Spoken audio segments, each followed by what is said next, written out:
السلام عليكم. أطيب تحية للغالين. البعض يقول لازم نمتنع عن تناول الفواكه لأن تحتوي سكريات وتسبب مشاكل بزيادة الوزن ومشاكل القلب، لكن المعلومات هذه غير صحيحة.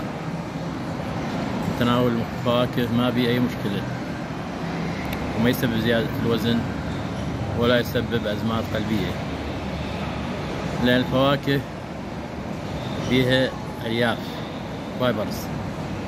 الله عز وجل جعل الفواكه تمتلك توازن غذائي. الألياف موجودة بالفواكه تجعل السكريات تدخل إلى مجرى الدم تدريجيا، وبهالشكل ما تسبب زيادة بنسبة السكر في الدم، لأن الدم يجد فرصة للتخلص من مشكلة إفراز الأنسولين بكثرة. وهنا المشكلة الحقيقية عند اللي يعصرون الفواكه، لأنه المشكلة بالمصانع اللي تنتج العصارات اللي تعزل الألياف عن العصير مع الفواكه،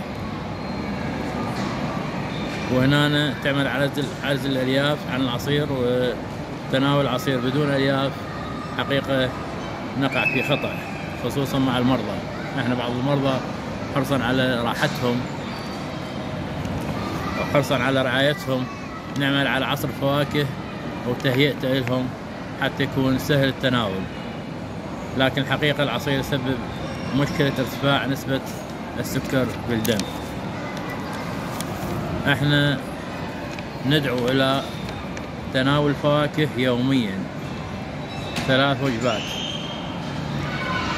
لان احنا ما عندنا مشكلة ويا فواكه، خصوصا احنا اذا قدمنا كمية فواكه لشخص ما راح يتناول من عندها اكثر من حبة او 3 حبات بالكثير، فهنا ما راح يصير عنده اي ضرر صحي. الخوف يجب ان يزول من تناول الفواكه.